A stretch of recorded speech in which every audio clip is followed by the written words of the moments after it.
Thank you. Yeah.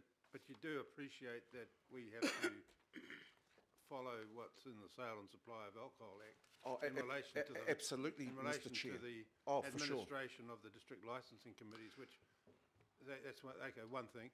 The other thing is, do you think, looking at the local alcohol policy that the council's put out now, do you think that there's a possibility of improvement if once that becomes operative? Once that's operative, that's going to give us a bit more teeth in regards to some of the suggestions around the freezing time limits.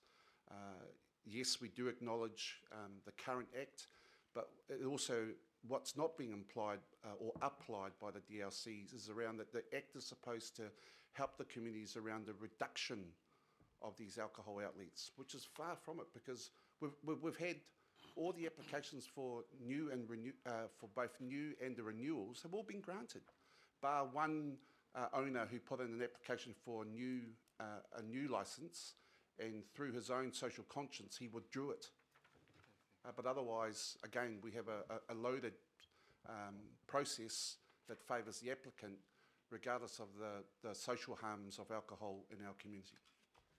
So just on the idea of the legislation in the first point that you made, was I think we've got to be careful around, again, the point I made around jurisprudence is that our interpretation of the legal framework is that it promoted a restrictive regime as to, contrary to the permissive regime that the DLCs have in fact come back with decisions that are based on. And so what we're after is, it looks at the harm that's related to the sale and supply of alcohol, and it is an attempt to restrict the availability of alcohol that causes the very harm that we're representing today. Thank you. Any other questions? Councillor Philippone. Thank you, Chair. Just two questions, and it's in regards to the options that are available to us. Obviously, there's three that have been identified in our paper. Option 4 in regards to local board input and greater familiarity with local area-based issues. There are two cons in here that I just wanted to sort of get your response on.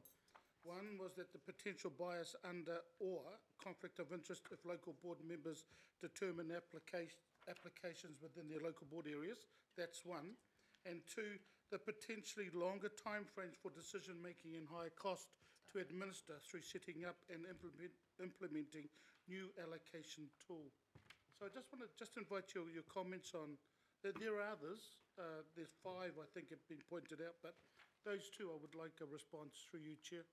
Yeah. Having local board members on panels we don't believe is the issue, so I disagree with that point as related to the con that you're referring to in the report, Councillor Whenepena. What we're saying is we'd like people who are panellists who have an awareness and an acknowledgement of the challenges faced in those communities, and that is not what we see when we're going into the District Licensing Committee hearings, is that people we're speaking to are often from well outside the community and have no understanding of the challenges. As I said earlier, 90% of these cases are coming from South Auckland, and so we'd like people there who at least have an awareness of the challenges we face and our desire for a sinking lid policy. The issue around a higher cost, the report also says that the costs haven't been overly committed, so that we're well within our cost regime, and so I don't see there being any challenges there. The point I made about the law and looking after the vulnerable is this is the cost to ensure that the vulnerable are protected. That's the point of the law. And so even if it costs us just a little bit more to go after option 3, which is council's opportunity to stand with marginalised vulnerable communities, then I believe it is a cost we should be willing to pay. Thank you. Thank you. Mr. Wilcox?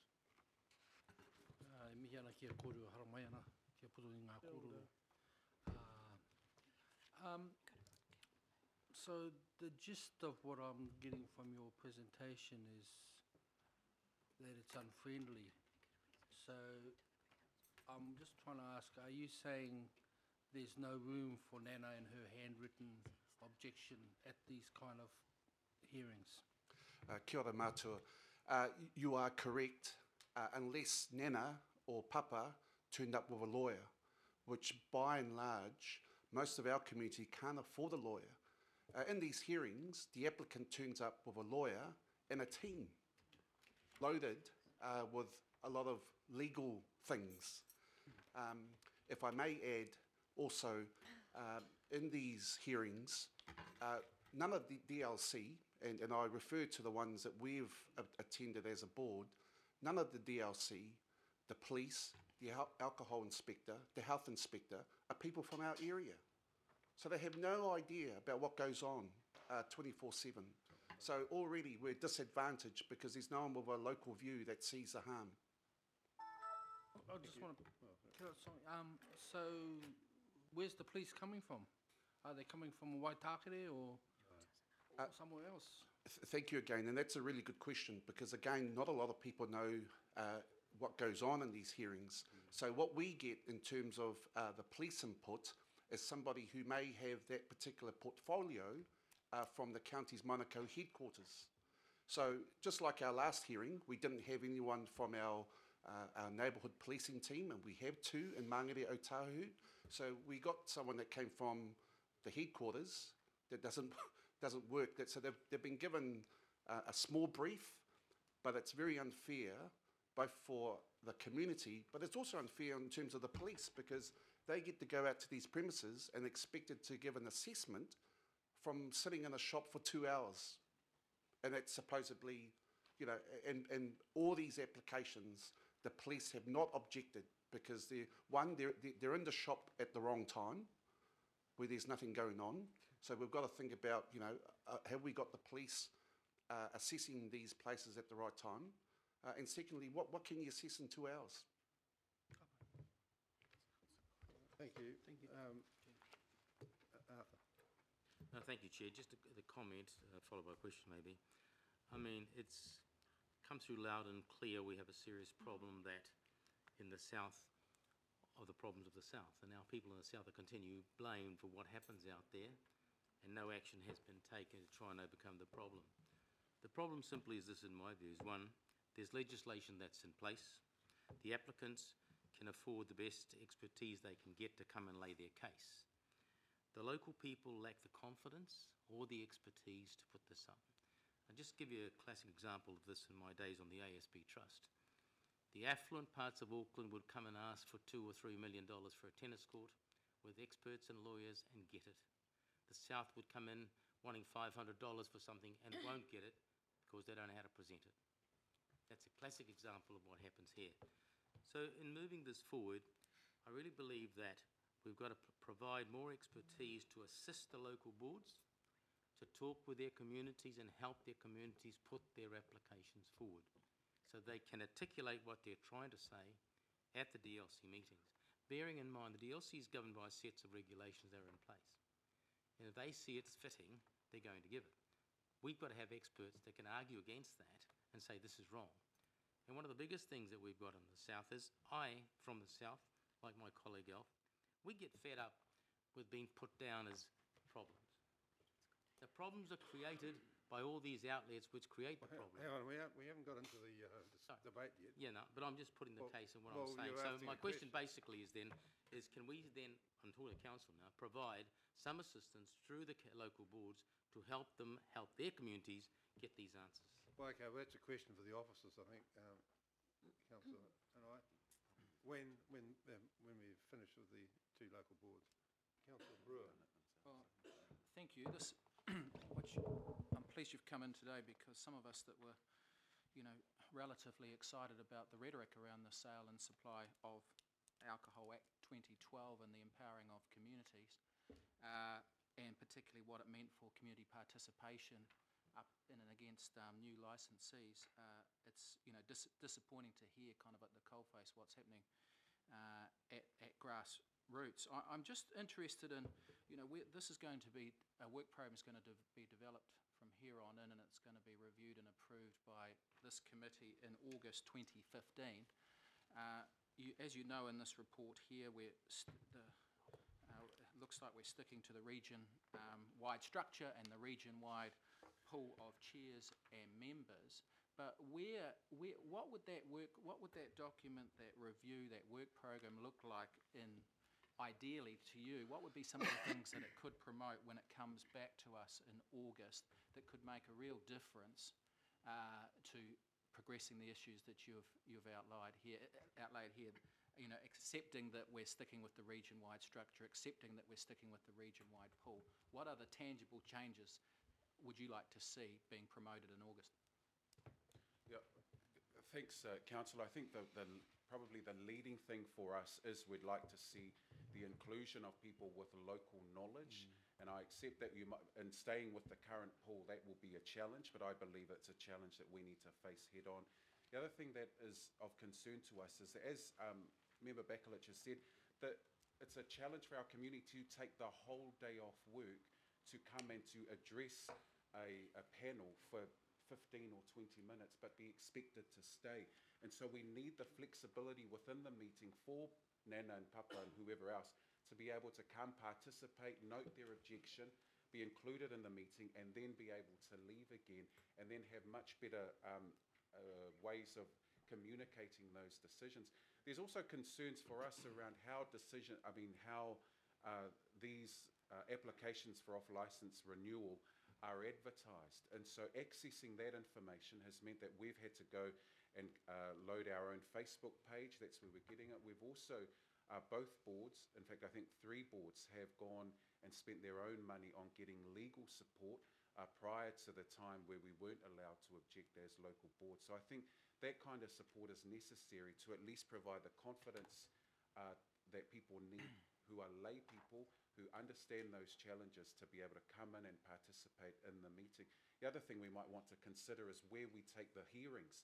The youth court have meetings, have their own, the judges will sit both in Manukau, but they also sit in churches in both South and West Auckland, and that will be something we think should be considered too. So it takes it into a part of the community where they are feeling confident, because it's an area that it's an environment that they're fully familiar with.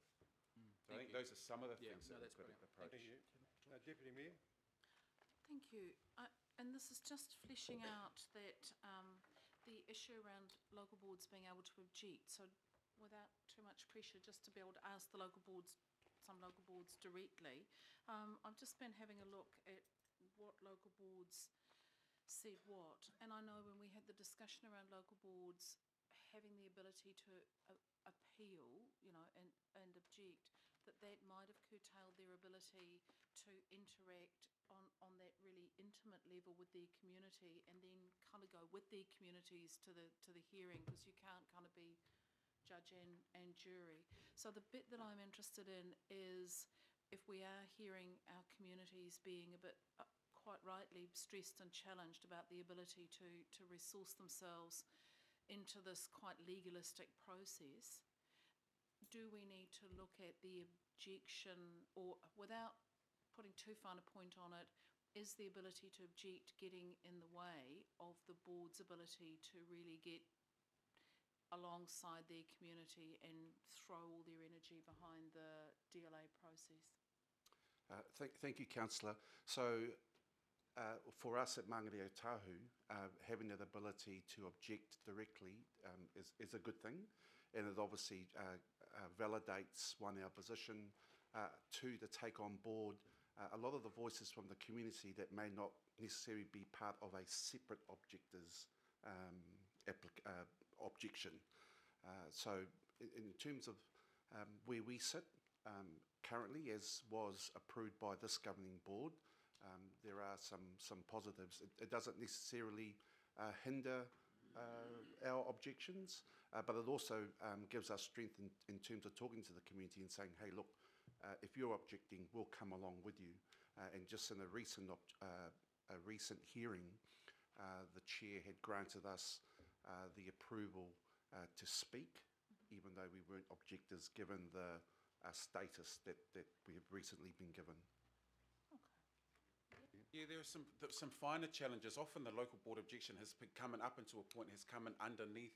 There was a suggestion that it come in underneath the police report, and so it's getting that balance right. And our local boards have a commitment to a sinking lid policy. It's in our local board plan, and I can understand that people will see that as a conflict of interest. So it's getting the balance right there, but I think what we have attempted to do is be the voice on behalf of the community who feel like this process has been so disenfranchising that they can't actually participate in it enough where they can make the very noises they're wanting to make. Yeah. Thank you, and thank you, Mr Chair, Thank you. because I guess that when we get to the item, I'm a little bit like Councillor Brewer. You know, this was sold to us by the government as all about community empowerment, and we're hearing directly from our local boards, that ain't the truth. So if Well, we're going to find in there the bits that we balance. need to retool, rather than throw baby out with bathwater, it's good to find the bits that are actually going to make some of that critical difference.